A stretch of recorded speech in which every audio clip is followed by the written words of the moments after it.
Hola, ¿qué tal? Muy buenas tardes a todos. Sean bienvenidos al Seminario de Física Gravitacional y Geométrica de la Facultad de Física de la Universidad Veracruzana. El día de hoy nos acompaña la doctora Marta Lorena Avendaño. La doctora realizó sus estudios de licenciatura aquí en la Universidad Veracruzana, en la Facultad de Matemáticas, y realizó su maestría en Ciencias de la Computación y Matemáticas Industriales en el CIMAT. Posteriormente, realizó un doctorado en métodos estadísticos, matemáticos y computacionales para el tratamiento de la información en la Universidad Complutense de Madrid. La doctora es profesora a tiempo completo titular C y pertenece al Sistema Nacional de Investigadoras e Investigadores de México, nivel 1. Sus principales líneas de investigación son las matemáticas aplicadas y optimización. El día de hoy nos va a estar hablando sobre introducción a las máquinas de soporte vectorial. Adelante, doctora Marta. Gracias, muchas gracias por la invitación, Giovanni. Bueno, eh, es una, digamos, como una breve introducción a un método de clasificación de datos, que es la máquina de soporte vectorial.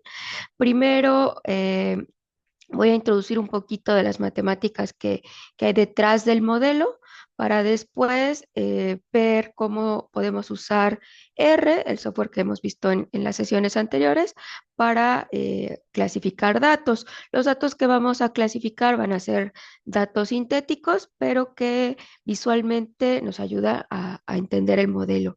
Como es un taller, me gustaría que si tienen preguntas, que si quieren participar en cualquier momento, pues con toda confianza participen, abran su micrófono y comenten lo que consideren necesario.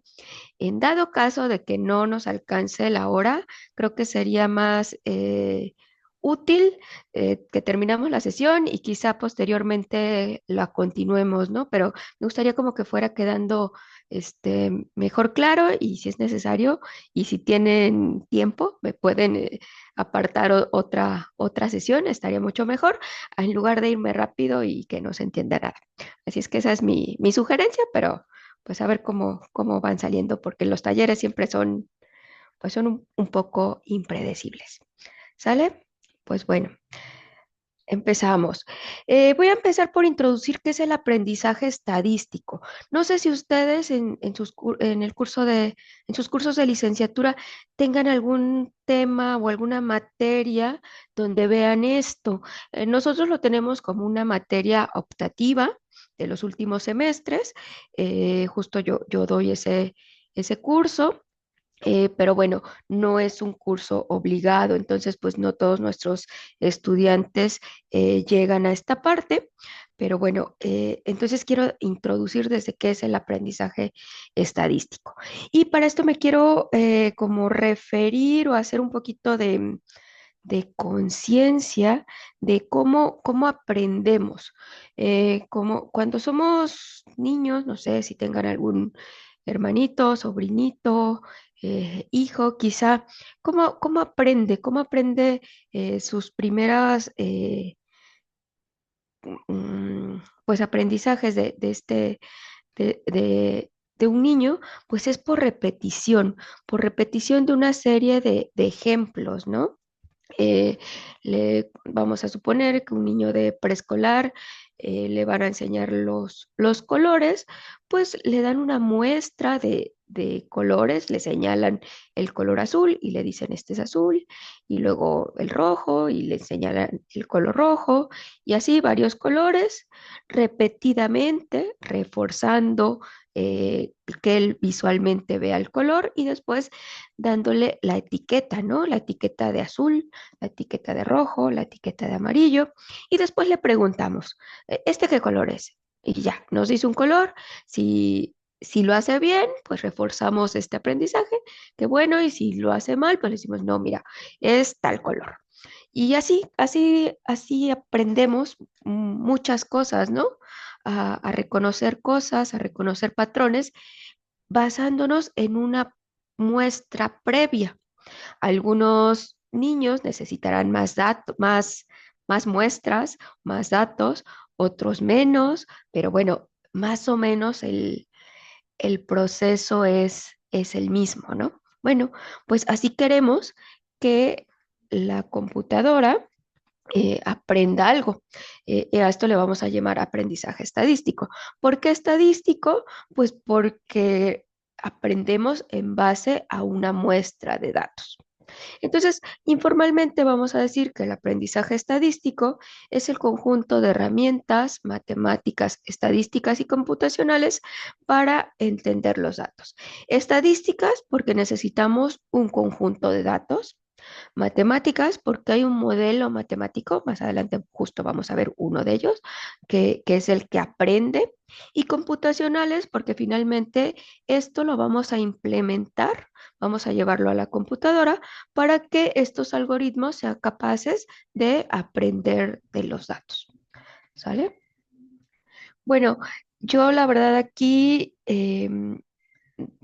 no sé si alguien muy purista sabe distinguir entre aprendizaje estadístico, aprendizaje máquina, reconocimiento de patrones, clasificación estadístico, o si es exactamente lo mismo, o si son áreas que tienen intersección común y otra no. Eh, la verdad, yo voy a manejar un poco como sinónimos, aunque seguramente habrá especialistas que sepan distinguir o tener una clasificación concreta de estas áreas del conocimiento, pero digamos que para mí en esta clase va a ser lo mismo. ¿Qué quiere decir? Que vamos a clasificar datos, a reconocer patrones de los datos, que nuestra máquina va a aprender a reconocer estos patrones, ¿sí? Ok, hay campos particulares como es el reconocimiento de voz, el reconocimiento de caras, el análisis de huella digital, la identificación de ADN, el procesamiento de imágenes, el procesamiento del lenguaje natural, que son datos que tienen características muy particulares o problemas muy particulares donde usan ciertas herramientas del aprendizaje estadístico o refinamientos del aprendizaje estadístico. Por ejemplo, en procesamiento del lenguaje natural, se trata de que el- existan algoritmos de que entiendan la forma en cómo nos comunicamos coloquialmente. Bueno, aquí depende mucho del idioma. Depende mucho, por ejemplo, la parte del lenguaje que cada quien utiliza, pues depende un poco del contexto en el que nos estamos desenvolviendo. Mi lenguaje, aunque sea mi lenguaje natural, no es el mismo para dar una clase, no es el mismo con mis amigos, no es el mismo para escribir un artículo científico. O, por ejemplo, hay muchas aplicaciones hoy en día, por ejemplo, en Twitter para reconocer análisis de sentimientos o intenciones políticas o, bueno, aunque es parte del procesamiento del lenguaje natural, tiene sus particularidades cada uno de estos problemas que ya se tratan muy en específico. Lo mismo puede pasar con el análisis de huella digital. Ahora, ya la mayoría de los celulares, por ejemplo, puedes entrar a tus aplicaciones o a tu celular con el reconocimiento de tu huella digital. En ese caso es una tarea sencilla porque solo se trata de reconocer la huella del usuario. Pero, por ejemplo, otro problema que a lo mejor vemos en películas o que sí se lleva a la vida real es de una huella digital reconocer a quién pertenece en una base de datos muy grande, ¿no? También trata de análisis de huella digital, pero es otro problema, es identificar la huella entre un montón de huellas digitales que ya se tienen. Y puede ser que sea incompleta, que sea bajo ciertas condiciones, que sea de un dedo, que sea, no sé, de otro dedo. Entonces, también son problemas pues particulares, ¿no? Que hay áreas muy específicas de ciencias de la computación que se pueden dedicar a cada uno de estos problemas. Pero bueno, en general, todos estos problemas para reconocer patrones, pues pasan por varias etapas. La primera de ellas es la recolección de datos.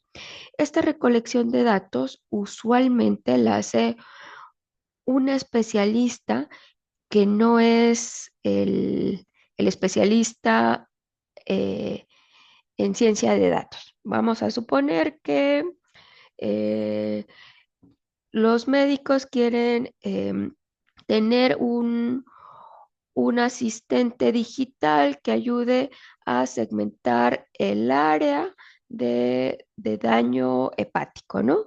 Entonces, bueno, la recolección de datos usualmente la hace pues el equipo de médicos, no el científico de datos va a ir a pedir estos datos a cada una de las personas, ¿no? Sino el equipo de médicos son quienes hacen la recolección de estas imágenes digitales. O a lo mejor yo soy eh, bióloga y quiero distinguir las propiedades de ciertas plantas, propiedades químicas que tienen que ver con propiedades que tal vez pueden estar relacionadas con un efecto medicinal de la planta o no. Entonces, bueno, a quien le corresponde ir a tomar la muestra de estas plantas, pues es al químico, ¿no? No al especialista en datos. Una vez que se tiene esta base de datos, ya es la que se le pasa al científico de datos, que es el quien puede ayudar a clasificarlos. Bueno, digamos que un científico de datos o un especialista en reconocimiento de patrones, lo ideal es que tuviera un conocimiento de varios modelos de clasificación o regresión. Ahorita vamos a ver eso qué significa. Y que debe conocer esos modelos, qué hipótesis tienen, qué supuestos tienen para poder eh, para poder proponer el mejor modelo para los datos que va a analizar. Muchas veces esto es un poquito un supuesto como empírico, porque los datos suelen estar en dimensión muy alta que no podemos como tener mucha intuición de los supuestos o de las hipótesis, pero sí de algunas. Entonces, mientras mejor conozcamos los modelos, sus hipótesis, mejor vamos a poder utilizarlos para analizar datos. Ya una vez que elegimos el modelo o los modelos que mejor se pueden adecuar para analizar los datos, pues vamos a entrenar el modelo. Ahorita vamos a ver eso qué significa y después vamos a evaluar el modelo. ¿De acuerdo? En la clase de hoy, perdón, en el taller de hoy, vamos a estudiar solo un modelo y luego vamos a entrenar ese modelo con ayuda de R para datos sintéticos. Bueno, ¿qué es un modelo? Un modelo es una función y como les mencioné antes, yo voy a hacer supuestos o hipótesis en esta función y los datos.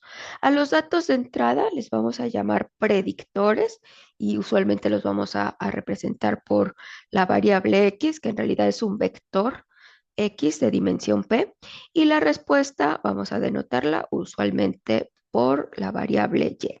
Entonces, vamos a decir que f aplicado a x nos va a dar y. Ese es nuestro modelo. Ahora, tenemos en aprendizaje estadístico dos grandes tipos de modelos, los modelos de regresión y los modelos de clasificación.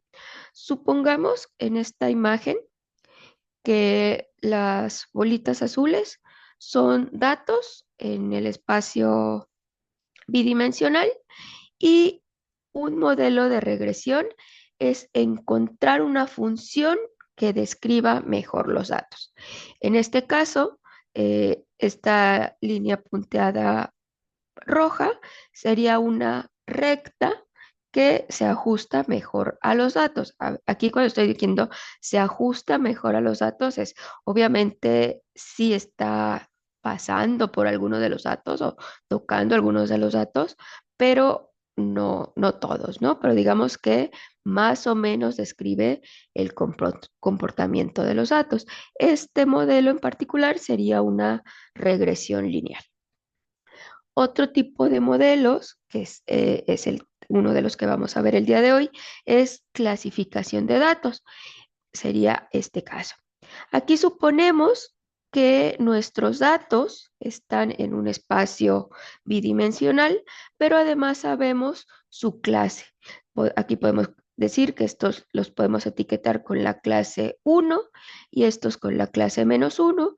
Entonces, el modelo buscado, en este caso, también sería una recta que divide el espacio donde de un lado quedan los datos de una clase y del otro lado los datos de otra clase. Este también es un modelo lineal, pero con la diferencia de que aquí queremos clasificar los datos y aquí queremos describir los datos. Entonces, desde el objetivo más bien desde la intención de nuestro análisis de datos, ya podemos elegir un modelo u otro. Nosotros particularmente hoy vamos a ver un modelo de clasificación de datos. Ok. La clasificación de datos puede ser de dos tipos, supervisada y no supervisada. Supervisada quiere decir que nuestros datos en el espacio euclidiano de dimensión 2, nosotros previamente, el experto en esos datos ya nos dijo si pertenecen o no a una clase. Por ejemplo, em, volviendo al ejemplo de clasificar cierta planta, eh, el, el- el biólogo pues va a tomar muestras y nos dice, esta planta sí pertenece a la clase que estoy buscando y le pone etiqueta sí pertenece. Y nos da una serie de muestras que sí pertenecen a la clase y nos da una serie de muestras que de antemano nos dice no pertenecen a la clase. Tengo etiquetas de salida ya clasificadas. Eso es el aprendizaje supervisado. El aprendizaje no supervisado es diferente. En ese caso, nosotros solo tenemos los datos sin información previa de etiqueta y lo que queremos es que nuestro algoritmo, nuestra máquina, pues agrupe en el número de grupos que nosotros le decimos, ¿no? Por ejemplo, en este caso, si le decimos dos grupos, pues sería deseable que los agrupara de esta forma, como están marcados por la línea roja. El modelo que vamos a ver nosotros el día de hoy es un aprendizaje supervisado binario. Cuando me refiero a binario, me refiero a que tenemos dos clases. Existen, claro, generalizaciones multiclase, pero vamos a empezar por el más sencillito. Solo tenemos dos clases. Ok, entonces en una clasificación supervisada binaria, nosotros tenemos un conjunto de datos de entrenamiento que ya previamente me los dieron, que son vectores en dimensión P, perdón, y su respectiva clase, que esta también ya me la proporcionó el especialista en estos datos. Particularmente son etiquetas. Para este modelo, convenientemente vamos a elegir las etiquetas -1 y 1. -1 pertenece a una clase y 1 pertenece a la otra clase. Entonces, mi conjunto de datos, pues son de la forma XY, donde recordemos que X en realidad son vectores multivariados de dimensión P, y tengo un conjunto de N datos, todos ellos con su etiqueta de la clase a la cual pertenece. ¿Hasta ahí vamos bien? Sí, todo bien. Ok, perfecto. Bueno, entonces, como les comenté antes, pues el modelo en realidad es una función f, que bueno, aquí ya dependiendo de nuestros conocimientos matemáticos, de nuestras herramientas, vamos a decir o a proponer cómo va a ser f. Y entonces queremos que f de x sea igual a y en general f es desconocida, va a ser una función paramétrica que vamos a encontrar los parámetros de esos datos, perdón, los parámetros de ese modelo con nuestros datos observados. Y a la f ajustada a estos datos la vamos a llamar f gorrito. Y entonces la predicción eh, de la salida o de la clase para un dato, pues va a ser y gorrito, que va a ser evaluar f en x. Más adelante, cuando veamos nuestro ejemplo, va a quedar más claro. Eh, sí, un momentito, por favor. Bueno, nuestras variables X, bueno, pueden ser de muchos tipos. Nosotros, o bueno, no sé, nosotros en matemáticas estamos más acostumbrados a pensar en variables cuantitativas, ¿no? Que están en un intervalo de los números reales, como podría ser, pues no sé, peso, talla, cosas así. Pero los datos de la vida real, pues no solo son así, también podemos tener categóricos. Por ejemplo, el ejemplo muy sencillo que les comentaba antes de cuando le enseñamos colores a un niño, pues las categorías es el color, ¿no? Rojo, verde, amarillo. Ya pensando en algo más sofisticado que tenga que ver con ciencias de la computación, pues sabemos que estos colores se pueden corresponder a valores numéricos en el espacio RGB o en alguno de estos espacios que hay ahora que se han propuesto para imágenes, ¿no? Pero bueno, no necesariamente. A lo mejor si nuestros datos vienen de una cuestión geográfica y que tiene que ver con México, pues una categoría es el estado, ¿no? Veracruz, Yucatán, Zacatecas, bueno, pues tenemos 32 categorías, pues como que numéricamente se les puede poner un número, pero en realidad el número no representa una cantidad, ¿no? Simplemente es pues eso, una categoría, también se le podría poner A, B, C, D, ¿no?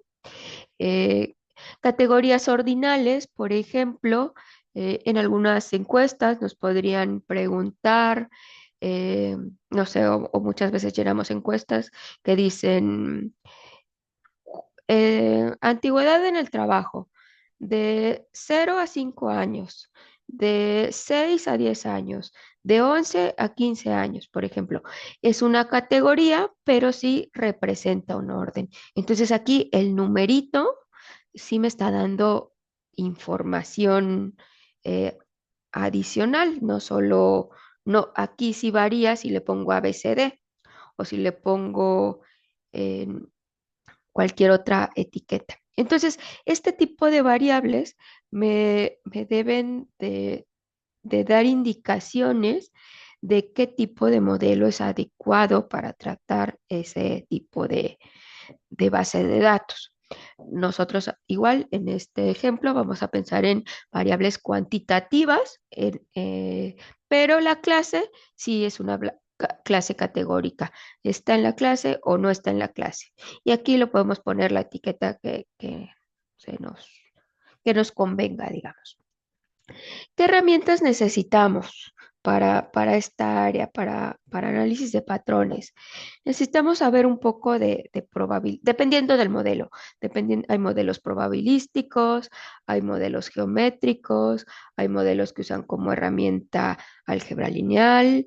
Muchos de ellos van a utilizar métodos numéricos, optimización, porque finalmente tenemos que optimizar una función y programación. Programación porque pues lo que finalmente podemos hacer bueno, hay gente que se dedica simplemente al desarrollo del modelo desde muy teórico, pero lo interesante también es probar qué tan bueno, qué tan eficiente es ya en la práctica, ¿no? Entonces se requiere programar el modelo para hacer alguna experimentación empírica. Y bueno, estadística multivariada, como ya les decía, pues porque tenemos una base de datos que es con la que vamos a ajustar los parámetros de nuestro modelo. Sí, veo una mano levantada.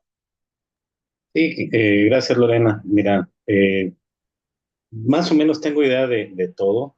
¿Podrías comentarnos un poquito más acerca de optimización? No tengo idea de qué es, de qué sea exactamente. Ok, la optimización justo trata de encontrar el mejor candidato para una función en un espacio de búsqueda, el que minimiza o maximiza el valor para una función restringido a ciertas restricciones, ¿no? Eh, el espacio de búsqueda usualmente está acotado por el modelo.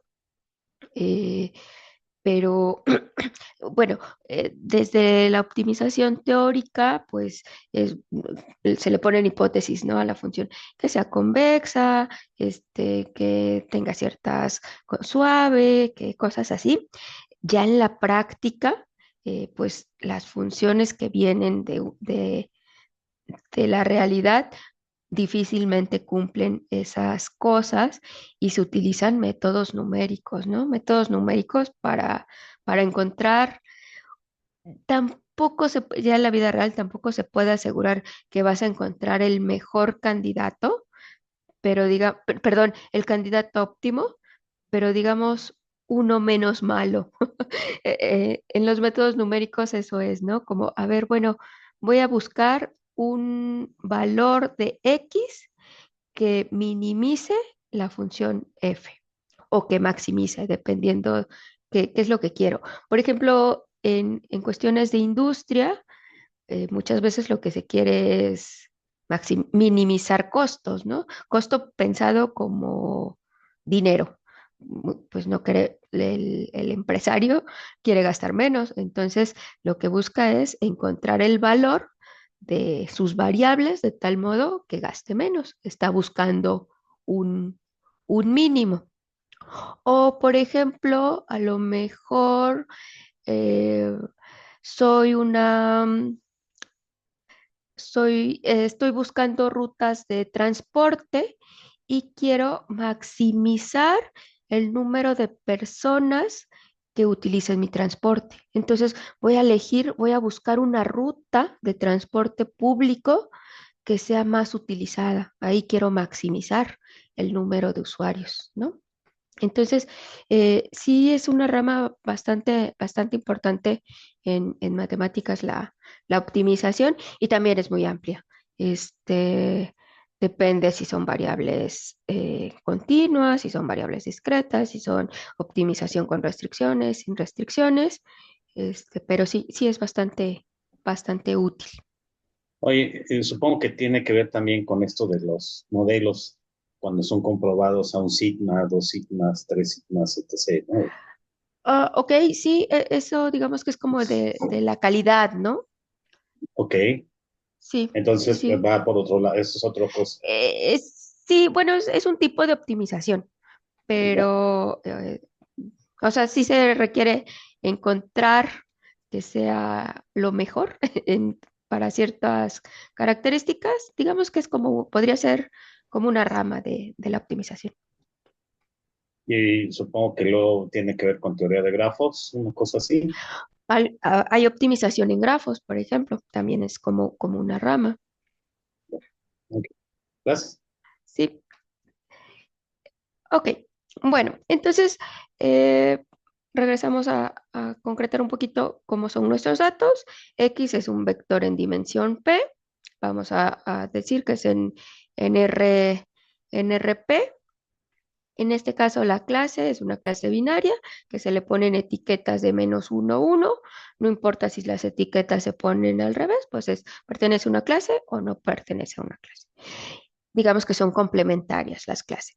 Por ejemplo, podemos tener un conjunto de síntomas, vimos mucho esto durante la pandemia, que había un conjunto de síntomas y después la respuesta es, ¿está enfermo o no está enfermo? Entonces la respuesta es Y, sí o no, con una etiqueta -1 o 1. Información de correo electrónico y si es spam o no es spam. Ya todos los correos electrónicos pues hacen un clasificador de estas cosas y nos mandan nuestros correos a la bandeja de no deseados, ¿no? Muchas veces se equivoca, porque la mayoría de estos modelos son probabilísticos, entonces hay como un corte que dice si es una probabilidad mayor a, hay que poner usualmente un umbral mayor a 0,6, sí voy a decir que es spam. Y si es menor que 0,6, voy a decir que no es spam. Pero además, no, estos modelos no se entrenan en sí con el correo electrónico.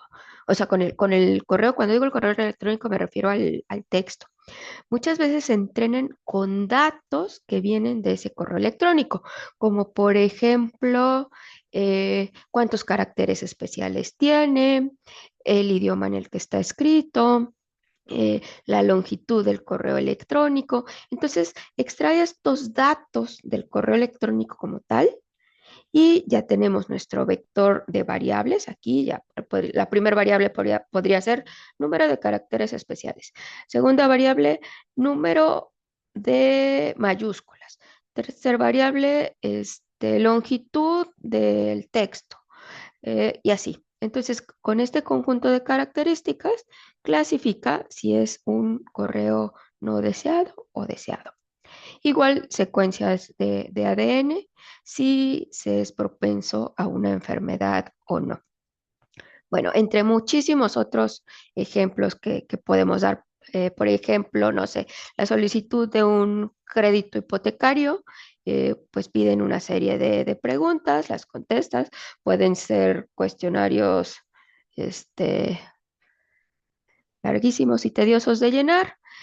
eh, Le dan el crédito, vamos a suponer, a un conjunto de personas y resulta que con el paso del tiempo, pues estas personas sí pagaron o no pagaron, ¿no? Entonces entran a una clase de deudores o no sé cómo se llama la otra, no pagadores.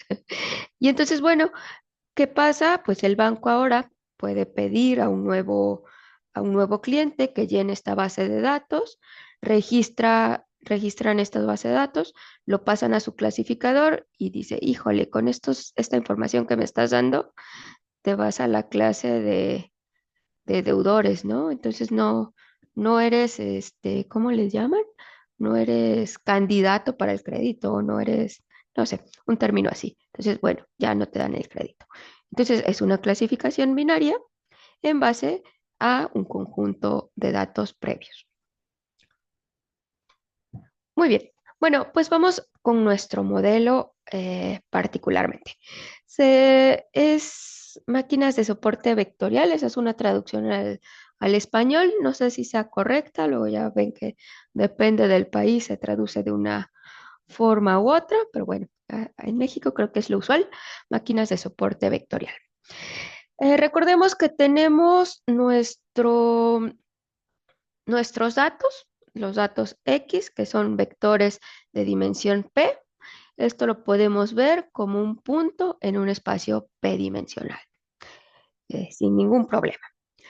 Ahora, sabemos que la ecuación de un hiperplano en dimensión P es una ecuación de esta forma, con parámetros beta 0, beta 1 hasta beta P.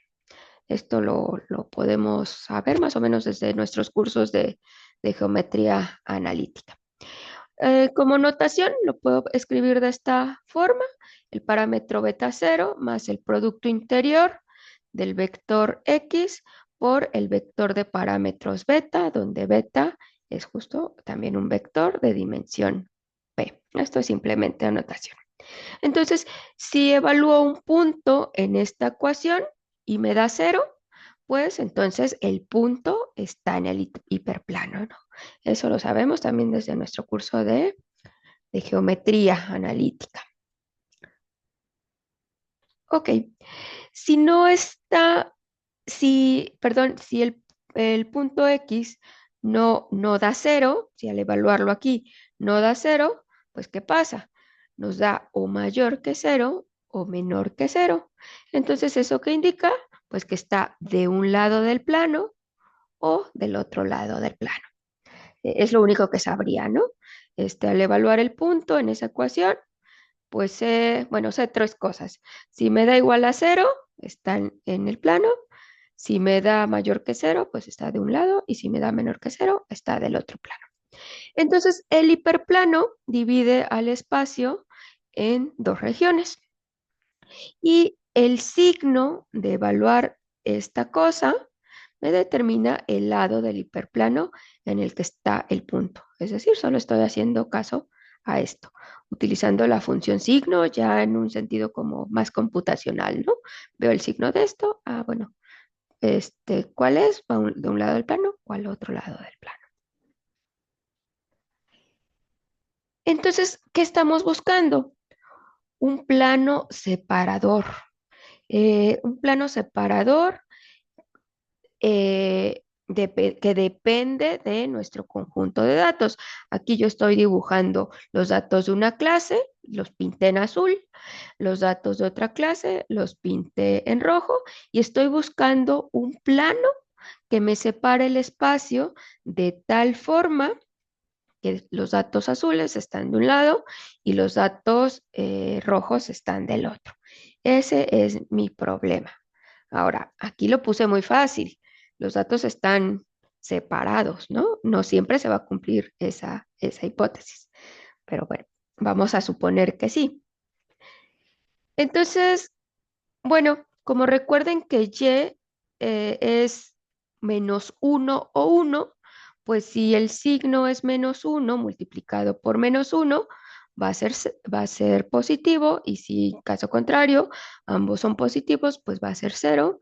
Entonces yo estoy buscando los parámetros beta y beta, beta cero y beta, recordemos que beta es un vector, tal que se cumpla esto para todos los datos que tengo.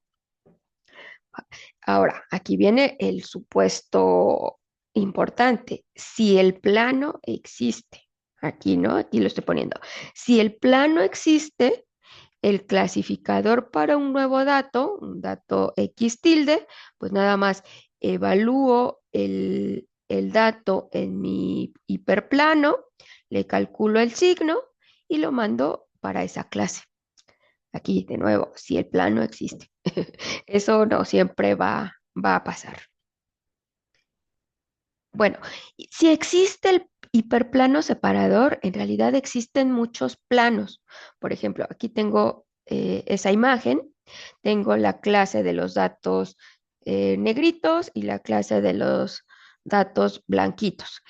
El hiperplano verde, el H3, pues no es un hiperplano separador, es un plano, pero pues no está separando mis datos adecuadamente. En cambio, el hiperplano azul, que es el uno y el plano eh, rojo, que es el 2, ambos están separando el espacio, están dividiendo el espacio y están separando los datos adecuadamente.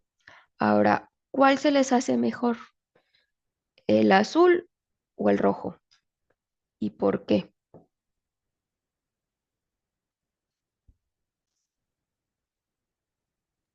El rojo, ¿no? ¿Por qué? Porque hay mayor distancia de los puntos entre sí. Sería más difícil equivocarse, ¿no? Exactamente, bueno, por ahí va la idea. A esta distancia le vamos a llamar margen. Entonces, nuestra función, nuestro plano que estamos buscando va a estar en función del margen a ciertos puntos, ¿de acuerdo? Aquí en el azul vemos que este margen es chiquito, ¿no? Con los datos. Y este margen es más grande. Entonces, como que entre más holgura nos dé, es más deseable o nos gusta más, ¿sale? Entonces, bueno, si de nuevo evaluamos nuestro dato en nuestra ecuación del hiperplano, sacamos el valor absoluto. Si es próximo a 0, quiere decir que el plano, perdón, que el dato está cerca del plano y hay menos certeza de la clase, es más fácil que se equivoque. Si evaluamos nuestro dato en la ecuación del hiperplano y nos da un valor mucho mayor que 0, quiere decir que el dato está lejos del plano y hay mayor certeza de la clase. Regresando a esta imagen, por ejemplo, este dato para este hiperplano tendría poca certeza, al igual que este dato para este hiperplano. En cambio, tenemos mucha más certeza, ¿de acuerdo? Porque está más lejos de nuestro hiperplano separador.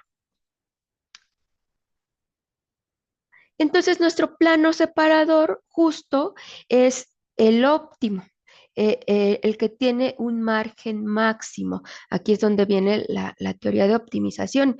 El margen es la distancia de los puntos al plano y queremos que eso sea máximo. Queremos que encontrar el plano que maximice ese margen. Entonces queremos optimizar, ¿sale? Entonces, H es un hiperplano donde puedo medir la distancia de todos los datos de entrenamiento a mi hiperplano y voy a tomar el mínimo. Esa es una función H. Entonces queremos encontrar el máximo, perdón, esta es una función M, una función del hiperplano. Entonces queremos encontrar el máximo de esta función M. La función es una función de el hiperplano, ¿sale? Y recuerden que el hiperplano depende de los parámetros beta y beta cero. Entonces lo que yo estoy buscando es beta y beta cero que maximicen esta cosa. Y una vez que encuentro el máximo de esta cosa, ese va a ser mi hiperplano clasificador. Ahora, ¿cómo encuentro?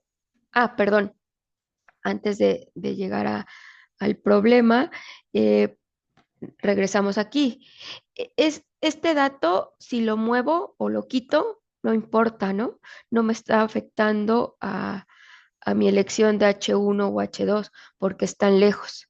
En cambio, si quito este dato, estos datos, estos que están cerquita, son los vectores soporte, de ahí viene el nombre. Digamos que son los vectores que están cerquita de los hiperplanos y son los que lo están definiendo. Estos datos que quedan lejos del hiperplano pierden relevancia en nuestro modelo. Entonces, estos vectores cerquita, estos datos cerquita, son los que se llaman vectores soporte y es de donde viene el nombre. Entonces, bueno, los vectores soporte son los datos que si se quitan, el plano óptimo cambiaría, es decir, depende de esos vectores. Y entonces nuestro problema a resolver es encontrar los parámetros beta 0 y beta, tal que maximiza la función m, que es la del margen, sujeto a que todos los datos estén bien clasificados. Esa es una restricción muy, muy fuerte. Ya con los datos no siempre se puede, pero si no se puede siempre clasificar bien, pues que el error sea mínimo, ¿no? Que sí van a quedar datos mal clasificados, pero queremos que sean los menos, los que estén mal clasificados. Y bueno, para optimizar esta función, este problema, este modelo, finalmente este es el modelo que define las máquinas de soporte vectorial. Usamos una optimización en este caso con restricciones lineales, con restricciones lineales de desigualdad, que esto se puede hacer por multiplicadores de Lagrange. Nosotros en matemáticas sí tenemos un curso de optimización que creo que para si se quieren hacer aplicaciones es como muy, muy útil. Se dan varias técnicas, pero bueno, también es un campo muy, muy, muy amplio. Y como le comentaba hace rato a Cuauhtémoc, pues puede ser, bueno, tenemos muchos tipos de optimización, depende del tipo de variables, si es con restricciones, sin restricciones, multivariada, de que solo quiero maximizar o minimizar una cosa o dos al mismo tiempo. Entonces es una un área muy, muy interesante. Bueno, aquí ya solo podría ser una plática de optimización, ¿no? Pero no nos vamos a meter en eso.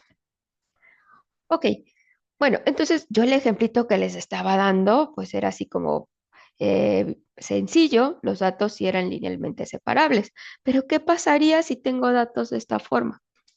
Pues ningún plano me los va a separar adecuadamente, ¿no? ¿Qué se puede hacer?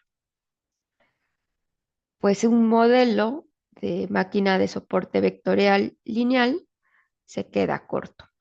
Entonces aquí existen otros modelos que ya utilizan matemáticas más avanzadas, kernels de reproducción, que son cosas como que se ven en análisis funcional, quizá tienen otro nombre, pero en el área de análisis de datos les llaman kernels de reproducción, donde ya en realidad no estaría buscando un plano, sino se transforman los datos a una dimensión más alta y en esa dimensión más alta se busca el plano. Digamos que esa sería la idea.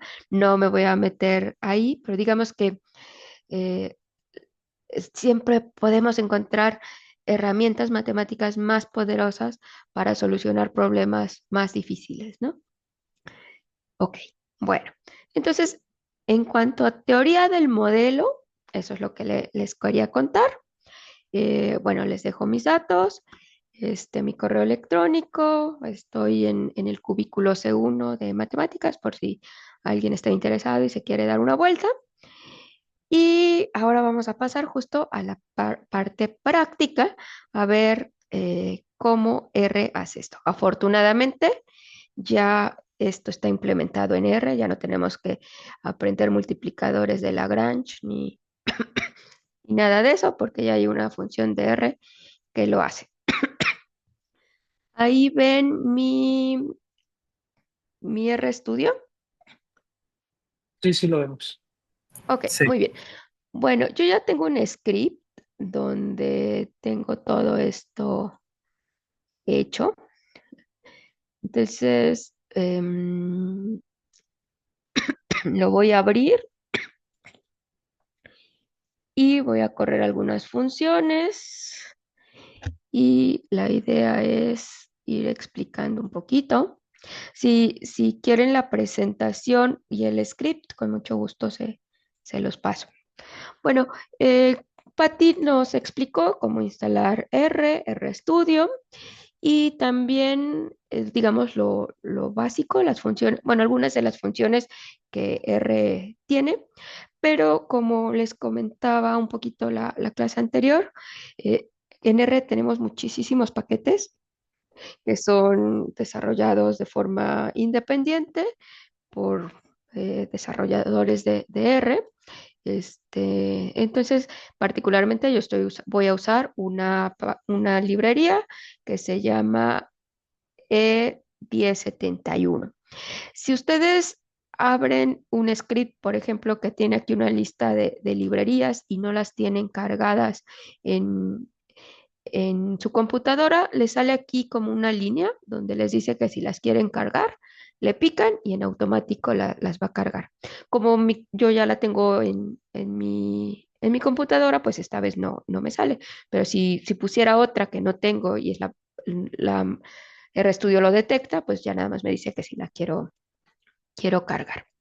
Bueno, entonces voy a ir corriendo línea por línea para que vean qué voy a hacer. Bueno, no línea por línea tampoco, pero más o menos. Bueno, aquí cargo el paquete, aquí vemos que no hubo problemas, me sale el prompt y ahora voy a generar datos sintéticos. Voy a generar datos sintéticos como los que les estuve mostrando. Ahorita muy, muy sencillos para un y de tal forma que el clasificador va a funcionar perfectamente. Voy a generar 500 datos de la clase 1, 500 datos de la clase 2 y son nubes de puntos con centro en la primera clase 0, 0, que vienen de distribuciones normales bivariadas independientes con varianza 1 y la segunda clase es igual, 500 datos, la media de los datos están en 0, 0, tienen la misma varianza También son datos normales bivariados independientes. Y como tengo clasificación supervisada, voy a decir que los primeros datos pertenecen a la clase 0 y los segundos datos a la clase 1. En mi modelo, o bueno, en la presentación yo les dije que tenían que estar etiquetados como 1 menos 1. Y si recuerdan, era punto importante de la interpretación del modelo porque estábamos usando la función signo. En realidad, los desarrolladores de estos paquetes, pues ya lo llevan a que sean etiquetas, digamos, un poco más arbitrarias, más comunes, como es 0, 1. Entonces, por eso yo le estoy poniendo aquí clase 0 y clase 1. Ay, perdón, ¿dónde está? Clase 0 y clase 1. Aquí, bueno, pego los datos de forma adecuada, como lo vimos con Patty. Le pongo nombres a las columnas y voy a graficarlos, nada más para que los vean.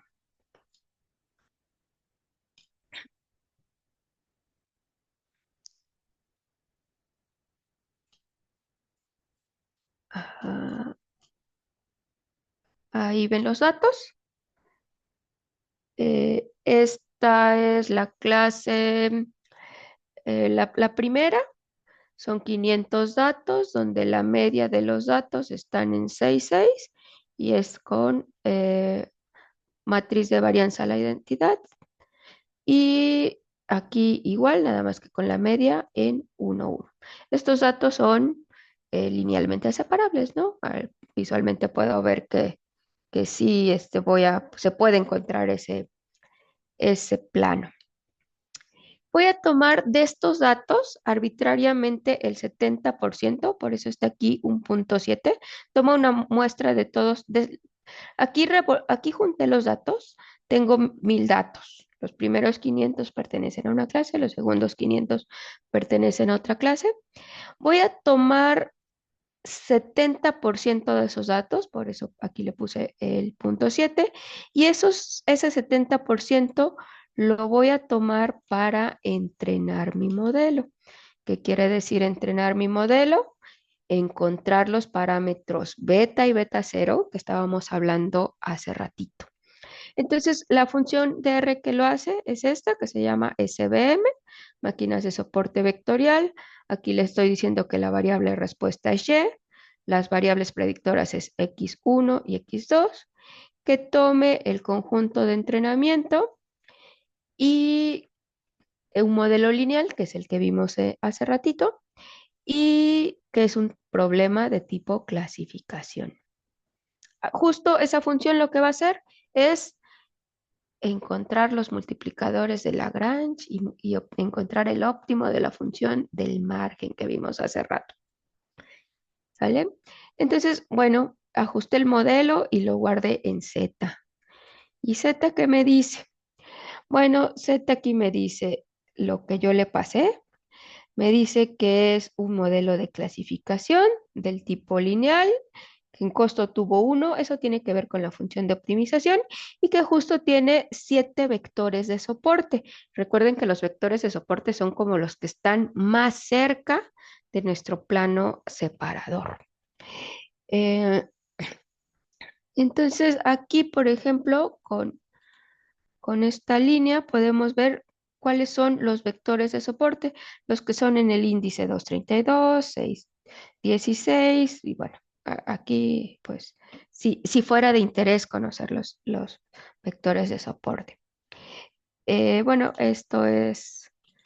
nos dice que son 7, es información que ya teníamos. Pero justo ahora pues vamos aquí ya podemos graficar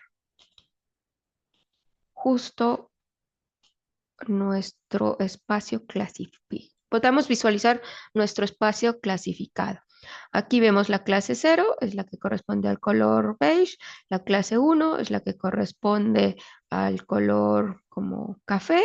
Y bueno, esto sería nuestro plano separador. Por cuestiones del pixeleo, pues no se ve como una recta, ¿no? Pero bueno, la idea es esta. Recuerden que yo solo usé el 70% de los datos para entrenar este modelo. Ah, perdón, me faltó aquí. Aquí marca con X justo los vectores soporte. ¿Recuerdan? Eran 7, entonces aquí vemos 4 y aquí vemos 3.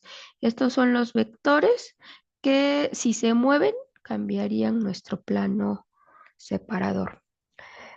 Ahora sí, perdón, volviendo. Yo usé 70% de mis datos para ajustar este modelo, es decir, para encontrar este plano separador.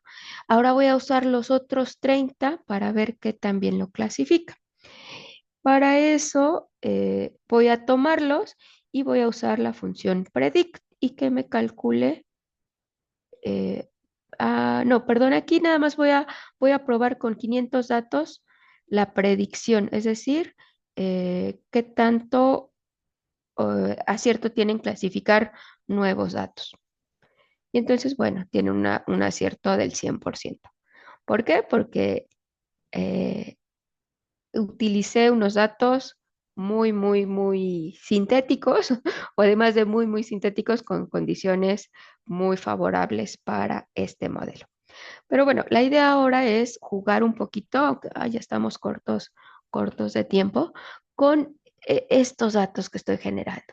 ¿Qué pasa si mis clases no están balanceadas? Tengo 1000 datos, voy a exagerar, 1500 datos de una clase, 500 datos de otra. Ya ahí esto le llamamos clases no balanceadas. ¿Por qué? Porque tiene más chance de aprender de una de las clases que de otra. Y ahora vamos a revolverlos un poquito. Vamos a ponerle aquí 4 y aquí vamos a ponerle 3 y 2. Vamos a verlo, a ver primero qué pasa con los datos. A ver, déjenme cerrar mis ventanitas acá. Ahí está.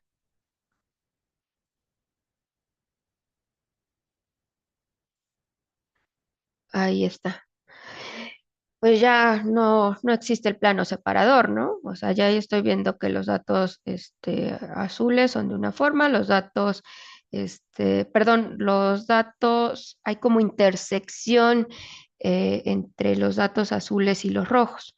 No existe el plano separador como tal, pero sí existe un plano menos malo. Vamos a ver cuál es. Vamos a tomar el 70% igual de los datos para entrenar. Vamos a ajustar nuestro modelo. Eh,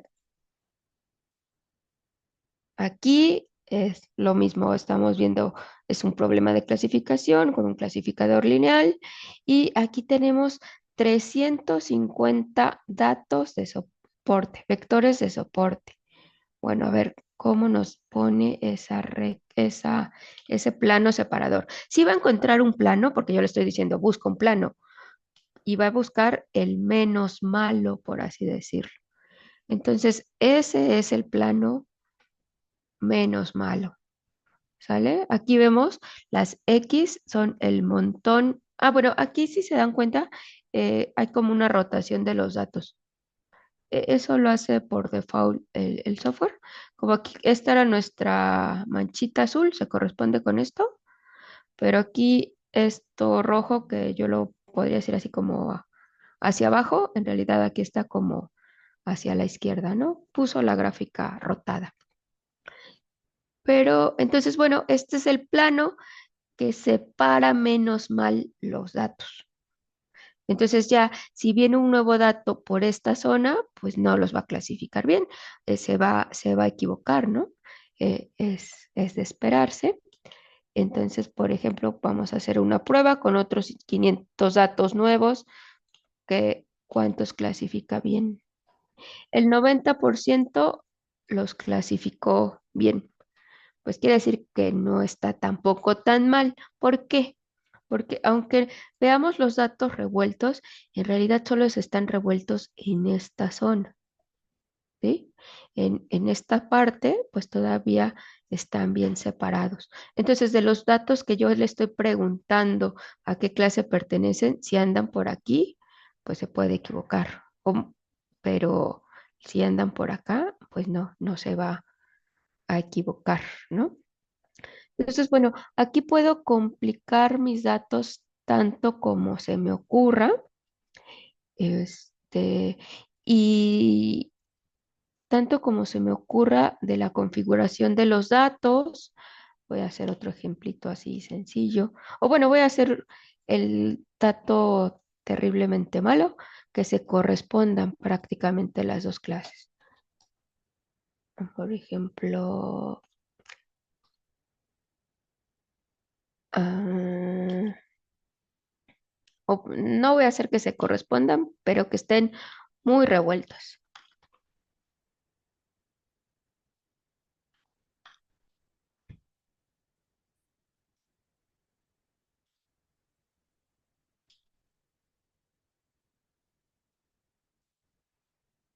Ahí están mis datos.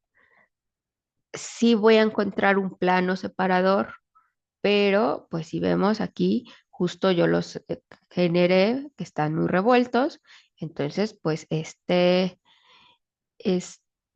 modelo no va a ser bueno, ¿sí? ¿Y por qué pongo ejemplos malos? ¿O por qué pongo ejemplos donde ya sé que va a fallar? Porque justo si yo sé las hipótesis de mi modelo, ya sé cómo se puede comportar. Entonces, si yo tuviera datos que puedo visualizar y se comportan así, pues no voy a proponer un modelo de clasificador de máquina, soporte de máquina vectorial lineal, ¿no? O sea, ¿ya para qué? Ya sé de antemano que eso no va a funcionar. Igual voy a tomar el 70% para entrenar. Este, mm, Ajustamos nuestro modelo. En este caso, los vectores de soporte son 393. Y vamos a ver aquí nuestro, ese es el plano que encuentra. Pues sí, sí, sí se va a equivocar, ¿no? O sea, todo lo que anda por aquí se va a equivocar, lo que anda lejos, pues no. Y vamos a ver con otra muestra, el 76,6 veces, el 76,6% de las veces clasificó bien.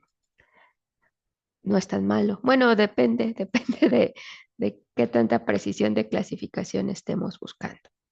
Ahora, ya no nos dio tiempo, pero lo que yo les decía, que necesitamos matemáticas más poderosas para proponer cosas que no sean solo lineales, que se llaman kérneles, justo ya está también implementado y ese parámetro se cambia aquí. Hay algunos tipos de kérneles para clasificar datos que no son separables linealmente, y ya aquí se le puede buscar uno adecuado. Ya no nos saldría aquí una recta, sino cosas no lineales, ¿no? Para poder separar datos. Ahora, esto lo hice para datos que podemos visualizar, dimensión 2. Ya cuando no podemos visualizar, pues la cosa se va complicando cada vez más, ¿no? A veces se pueden usar técnicas de reducción de datos, hay test como de separabilidad lineal, o para ver, bueno, sí son separables, no. Entonces, hay un chorro de más herramientas que nos pueden ayudar para saber si es adecuado un modelo o no, ya con datos reales. Ya no nos dio tiempo de utilizarlo en datos reales, pero bueno, visualmente al menos pudimos ver cómo funciona con datos sintéticos. Bueno, y también lo bonito es como un poco ponerse a jugar de qué pasa cuando tengo más datos de una clase, de otra, muy separados, poco separados. Si están muy separados, obviamente tengo menos vectores de soporte, es menos sensible nuestro ajuste. Entonces, después de eso, siempre es como interesante ver cómo cambia el modelo con las condiciones de los datos. No sé si tengan alguna pregunta, comentario. Bien, pues empezamos en la sesión de preguntas. ¿Alguien, alguna? Yo tengo algunas preguntas. Adelante, Irving. Sí, bueno, son creo 4 justamente. Así que bueno, ahora voy a empezar con la primera. Es para los Super Vector Machines, ¿qué tan fácil es que haya un overfitting, o sea, un sobreajuste del modelo? O sea, lo digo porque, bueno, en mi experiencia yo incluso he hecho un paper en el que lo hago para datos de alta dimensionalidad, como 450 de dimensionalidad. Y también luego hago la reducción de datos usando Feature Engineering y obtengo resultados bastante buenos para las dos. Pero en su experiencia, ¿qué tan fácil es que haya un sobreajuste? Mm, ¿Estás usando lineal No, ya, en mi con caso yo uso kernel? ya un kernel polinomial. Ok, justo el sobreajuste pues tiene que ver con el número de parámetros que estás ajustando, ¿no? Si al usar tu kernel, bueno, tienes dimensión P y ya al pasarlo con el kernel, tienes P más M con M a partir de cierto valor ya va a haber sobreajuste, ¿no? Porque estás buscando muchas dimensiones, más de la que tienes tus datos. Entonces, eh, yo sugeriría no usar kerneles, pero que el número de parámetros sea el menor posible. Menor posible me refiero pues como a la dimensión, no irte tan lejos de la dimensionalidad de los datos. Si te vas con que necesitas muchos parámetros, es ahí donde estás teniendo tu sobreajuste. Sí, sí, justo, justo. Igual, bueno, en mi caso usé ¿cómo se llama? Validación cruzada estratificada, y ya con eso chequé justamente, pero ok, muy bien. Bueno, otra cosita es, ¿qué tan interpretable es una Super Vector Machine con respecto a otros modelos? Bueno, además de una visualización, ¿no? Que es como que la mejor forma, ¿no? Pues Pero justo es muy interpretable, porque si entendemos el modelo, pues sabemos lo que estamos buscando, el hiperplano, ¿no? Entonces, pues ahí está la interpretación. Estás separando tu espacio en dos regiones, buscas el plano separador. Esa es la interpretabilidad. Ahora, ya cuando usas kernels, es una transformación de los datos a dimensión más alta. Es ahí donde se pierde. Eh, Porque justo, bueno, llevas los datos a una dimensión más alta con la transformación kernel y en ese espacio de dimensión más alta es donde buscas el hiperplano separador. Pero bueno, a mí me gusta mucho justo porque tienes ahí la interpretación, sabes lo que estás buscando, el hiperplano separador. sí, sí, sí, justo. Bueno, unas últimas dos cositas, ya casi acabo. Bueno, tal vez saliéndome un poquito, pero justamente relacionado, porque creo que es justamente de las cosas más bellas de las Super Vector Machines, que es el truco del kernel. En su experiencia, ¿cuál ha sido el kernel que más le ha servido? O sea, porque yo he usado para varios proyectos, ¿no? Pero en mi caso siento que el que más me ha servido ha sido el kernel polinomial. Y yo sé que depende como que de la naturaleza de los datos, ¿no? Pero a usted no sé cuál es el que más le haya servido. Híjole, la verdad no te podría decir porque justo ahí sí ya viene un poco de empirismo, ¿no?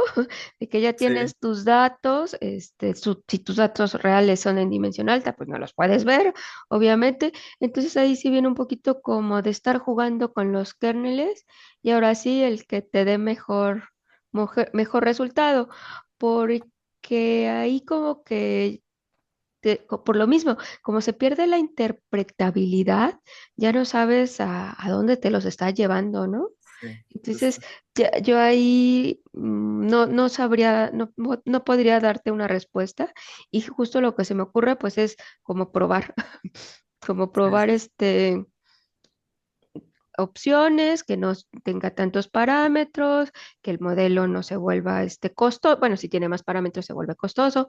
Entonces, como fijar a ciertas cosas y ya pues el que te dé mejor resultados. Pero la verdad desconozco, o sea, también si hay como un estudio que diga, este es el bueno. La verdad lo dudo, porque ya en datos reales eso es difícil, ¿no? Ya es difícil. Justamente. Y ya, ya nada más la última. Pura curiosidad, la verdad. Es normalmente, bueno, ¿por qué usó E1071? Creo que es la librería, en vez de, no sé, Tidy Models. Nada más porque esta la vengo heredando de mis clases de hace mucho tiempo. Ya. Sí, no hay Ok, ninguna razón. Sí, muy bien. Ya, sería todo. Muchas gracias. sí, de nada. Muy bien. ¿Hay alguien que tenga alguna otra pregunta? Mm, Bueno, yo tengo una curiosidad. Sí, Mencionabas que en algunos datos no podíamos encontrar estos planos, ¿no? Eh, pero bueno, siempre hablaste del menos malo, el menos malo, ¿no? El el plano menos menos mal. malo, Cuando yo claro. considero que no hay un plano, y yo puedo como... Bueno, por ejemplo, una medida empírica de clasificación es justo aquí, este valorcito que yo les pongo, el 76.6% de Mm, datos bien clasificados. Algo terriblemente malo es que te salga cerca del 50%. Eso quiere decir que, pues, si he hecho un volado y le pongo la clase que sea, ya, pues no ya, ya, puede ya. haber nada. Pero también depende mucho de la aplicación real, ¿no? Por ejemplo, en medicina, no es lo mismo un falso positivo que un falso negativo. Tiene consecuencias, catastróficas, podríamos decirlo así. Entonces, yo aquí puedo decidir, bueno, si me está dando un error de clasificación de tal, no, pues eso lo considero malo por por la naturaleza del problema de los datos que estoy, Ok, debo analizando, tener el, ¿no? el contexto, ¿no? Claro, sí. Ok, Ujú. perfecto. Hay una pregunta aquí en el chat que de Cristian dice, ¿qué diferencia existe entre las máquinas de soporte vectorial con las redes neuronales o árboles de decisión? Son modelos completamente diferentes. Las redes neuronales son un modelo de caja negra, que vienen intuitivamente establecidas por cómo se supone que son nuestras neuronas o cómo trabajan nuestras neuronas. Pero justo es un modelo que se llama de caja negra porque no tiene interpretabilidad. Lo que comentaba Irving, me parece, pues no se entiende de dónde vienen. Son modelos que clasifican, este, pero viene de otro lado. Viene de otro lado, la esa F que yo llamé desde el principio, ¿no? Viene por otro lado, funciones de activación, eh, emulando cómo las neuronas cerebrales funcionan, pero las redes neuronales justo no tienen interpretabilidad.